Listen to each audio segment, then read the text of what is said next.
అరే అన్న మామూలుగా తీయాలా అన్న యాక్టర్ అన్న ఏమన్నా యాక్టింగ్ చేసిన అన్న రవితేజ అన్న కోమా అన్న డైరెక్టర్ ఎవరో కానీ కనిపిస్తే 20 లీటర్ల పాలతో పాలాభిషేకం చేయాలన్న ఏమన్నా సినిమా తీసిన అన్న డైరెక్టర్. అరే డైరెక్టర్ ఎప్పుడన్నా పాలాభిషేకం చేయాలన్న మామూలుగా తీయలేదన్న. 2 కళ్ళు సరిపోలే అన్న, 3వ కళ్ళు ఉంటే బాగుంది అనిపించింది అన్న దేవునికి. అరే ఏమన్నా తీసిన అన్న సినిమా. అరే రే పబ్జీని కూడా మామూలుగా చూపించింది అన్న. గన్ను ఫైరింగ్ అరే ఏమన్నా యాక్షన్ అన్న. అరే ఏమన్నా పబ్లిక్ అన్న ఏమన్నా తీసిన అన్న సినిమా. ఇలాంటి సినిమా తెలుగు ఇండస్ట్రీకి కావాలి రావాలి అన్న. ఎలా ఉంది ఎలా ఉంది? అరే అమ్మవారి చేతుకు అరే దేవుని మహిమ అన్న మామూలుగా తీయాలన్న. దేవుడిని చూపించండు ప్రతి ఒక్క సీన్ అంతే అన్న, మామూలుగా చూపించలేదన్న సినిమాని. ఇలాంటి సినిమాలు రావాలి తెలుగు ఇండస్ట్రీకి కావాలి అంతే అన్న. Thank you. Eagle cinema Dhamaka people media 100 కోట్లతో ఒక మంచి కంబ్యాక్ ఇచ్చింది. అది ఏంటంటే మన తెలుగు స్క్రిప్ట్ తగ్గట్టుకు సంబంధించింది. ఇప్పుడు చూస్తే కనుక ఇది హాలీవుడ్ స్క్రిప్ట్ సంబంధించింది. డైరెక్టర్ కూడా చాలా స్టైలిష్ గా ఫైట్ సీన్స్ కానీ ఒక్కొక్క వేరియేషన్ షాట్స్ కానీ మేకింగ్ ప్రొడక్షన్ ప్రకారంగా ఆర్టిస్ట్ పర్ఫార్మెన్స్ తగ్గట్టుగా రవితేజ గారిని చూపించిన షేడ్స్ చూస్తుంటే రకరకాల షేడ్స్ అసలు ప్రతి ఒక్క స్క్రీన్ చూస్తుంటే చాలా మెస్పరైజింగ్ అనిపిస్తుంది. క్లైమాక్స్ 40 మినిట్స్ చూస్తుంటే ఆసమ్ అనిపిస్తుంది. దీంట్లో లీడ్ వచ్చేసి అందరూ ఇండియాని చిన్న చూపు చూస్తారు, బట్ ప్రతి ఒక్క ఇండియా వాడు కూడా అదర్స్ కంట్రీస్ మీద డిపెండ్ అవుతారు. కానీ మన ఇండియాలో ఎంత మెస్పరైజింగ్ క్రియేట్ చేయాలి అనేది ఒక దైవశక్తి గాని ఒక మానవ శక్తి గాని విధ్వంసం అనేది ఆయుధం పట్టకుండా దేవుడు కూడా మనకు విజయాన్ని ఇవ్వడు. ఆయుధం లేకుండా విజయాన్ని ఎలా ఇచ్చాడు అనేది మాస్ మహారాజా ప్రేక్షకులతో పాటు ఆల్ ప్రేక్షకులకి ఒక మంచి లీడ్ అనేది ప్రెజెంటేషన్ చేశారు మన రవితేజ గారు.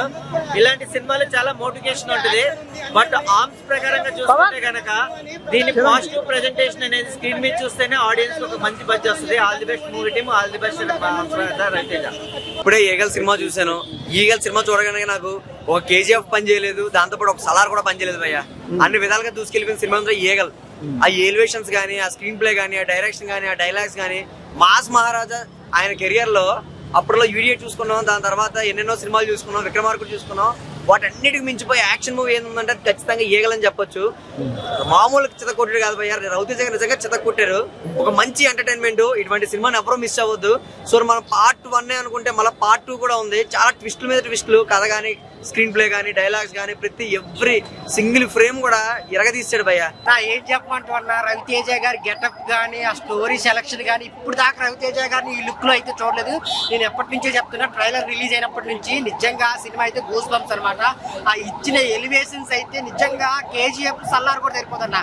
కానీ అసలు ప్రతి సీన్ అయితే పబ్జీ అసలు మామూలు మాత్రం కాదు, గన్స్ అనమాట. స్నైపర్స్ మొత్తం గన్స్ తో వేరే విధ్వంసం సృష్టించాడు. కారుకి గన్లు పెట్టి అసలు వామ్మో, అసలు ఆ ఫైట్లు అయితే వేరే లెవెల్ అన్న. చాలా అంటే చాలా బాగున్నాయి.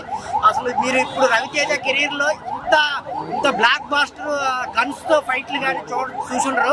చాలా అంటే చాలా బాగుంది. ఆ లవ్ స్టోరీ కానీ, ఆ ఫాదర్ అండ్ డాటర్ స్టోరీ కానీ, మెయిన్ స్టోరీ కానీ, చాలా గన్స్ గురించి, గన్స్ ని మిస్యూజ్ గురించి తీసిన పాయింట్ అనమాట. డైరెక్టర్ గారి అసలు విజువలైజేషన్ అయితే చాలా చాలా బాగుంది. నిజంగా ప్రతి సీన్ గూస్ బంప్స్ వస్తాయి అన్న. దానికి మించి ఉంటది ఇంకా. గన్స్ తో విధ్వంసమే అనమాట. లాస్ట్ ఫ్లైట్ అయితే అసలు ఎమోషనల్ అయిపోతారు. పార్ట్ 1 అనుకుంటే పార్ట్ 2 కూడా ఉంది. చాలా అంటే చాలా బాగుంది. సూపర్ డూపర్ అని చెప్పొచ్చు. చాలా బాగుంది. పబ్జీ గన్స్ అన్ని అలా ఉన్నాయి. అసలు ఒక్కొక్క సీన్ వస్తుంటే గూస్ బంప్స్ లాగా ఉండే. అంటే ఆ షూట్స్, ఫైటింగ్ సీన్స్ అసలు సూపర్ ఉన్నాయి. ఆ సినిమాలో హీరోయిన్ గారి పర్ఫార్మెన్స్, హీరో గారి పర్ఫార్మెన్స్, ఏ హీరోయిన్ ఎంతవరకు చూపించాలో అంతవరకు చూపించండి. హీరో గారి లుక్ కూడా చాలా బాగుంది. క్లైమాక్స్ అమ్మవారి సీన్ ఎలా ఉంది? అది అసలు ఎక్స్పెక్ట్ చేయలేదు. ఆ సీన్ వచ్చిన తర్వాత ప్రతి ఒక్క సీన్ నుంచి ఏ చేసి సినిమా ఓవరాల్ గా రేటింగ్ 5 ఇవ్వాలని అనిపిస్తుంది. 4.5 ఇస్తానండి. చాలా బాగుంది మూవీ అయితే. సినిమాలో పబ్జీ గేమ్స్ పెట్టారని అన్నారు కదా, మొత్తం పబ్జీ గేమ్ అన్నట్టుంది. ఇప్పుడు విక్రమ్ లోని, లియోలోని ఎట్లా ఉంది, సేమ్ ఆల్మోస్ట్ అట్లానే ఉంది. ఒక బాలీవుడ్ మూవీ చూసినట్టే ఉంది. చాలా బాగుంది. హీరో గారి లుక్ ఎలా ఉంది? ఆయన లుక్ ఎప్పుడు సూపర్. ఆయన చూస్తా ఉండిపోవచ్చు అలాగా. ఇంకేం చెప్పక్క. ఎందుకంటే అల్లు మాట అరిసి అరిసి గొంతుపోయిందా?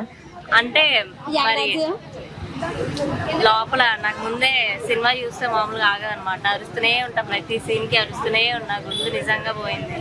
ఇప్పుడు మా అమ్మ ఇంటికి వెళ్ళని తండేస్తుంది. మాస్ ధమాకా అసలు సూపర్ మూవీ, అసలు కెవ్వు కేక. హీరో గారి లుక్ ఎలా ఉంది? ఆయన లుక్ ఎప్పుడు చెప్పాలండి సెపరేట్ గా, కేక అంతే. అంటే మాస్ బీజిఎం ఎలా ఉంది? చూడండి, ఇంకా నాకు షివరింగ్ తగ్గలేదు ఆయన బీజిఎం కి, అసలు వేరే లెవెల్ అసలు. అది డైరెక్టర్ గారు వస్తుంది నాకు. ఇంకా గన్ ఫైట్స్ ఎక్కువ చూపించారు కదా, సో అందరూ పబ్జీ గేమ్ లాగా ఉందని అంటున్నారు, ఏమంటారు? దాన్ని మించిన అమ్మ మొగుడులా ఉందండి చెప్పాలంటే, పబ్జీకి మించిన దానిలో ఉంది. లాస్ట్ లో హైలైట్ ఉంటదండి అమ్మవారిది, అబ్బాబ్బా అదైతే చెప్పకూడదు, థియేటర్ లోనే చూడండి, పక్కా సూపర్ హిట్ మూవీ అయితే. రవితేజ గారి కెరియర్ లో బిగ్గెస్ట్ హిట్ అనుకోవచ్చా? అనుకోవచ్చా అంటే విక్రమార్కుడు కూడా ఉంది కదా, చెప్పలేము. It going to be. Eagle movie చూసా, లోపల వేరే లెవెల్ ఉంది పర్ఫార్మెన్స్. అసలు ఫ్యాన్స్ అయితే సినిమా చూస్తే కోసుకుంటారు అనమాట, ఆ రేంజ్ లో ఉంది అనమాట. బీజిఎం అయితే బీజిఎం అరిపించాడు బ్రో. బీజిఎం అసలు హాల్ దద్దరిల్లిపోతుంది. ఆ యాక్షన్ సీన్స్ కి కరెక్ట్గా పర్ఫెక్ట్ గా బీజిఎం ఇచ్చాడు, చాలా బాగుంది. అసలు మంచి ఎగ్జైట్మెంట్ వస్తుంది అనమాట చూస్తుంటే. ఈ ప్రొడక్షన్ వాల్యూస్ అయితే చాలా బాగున్నాయి. ఎంత క్లాసిక్ గా ఉందో స్క్రీన్, అంత మాస్ గా ఉంది పర్ఫార్మెన్స్. డైరెక్టర్ గారు ఎలా ఉంది తీసిన విధానం? అసలు చాలా బాగా కేరింగ్ తీసుకున్నారు.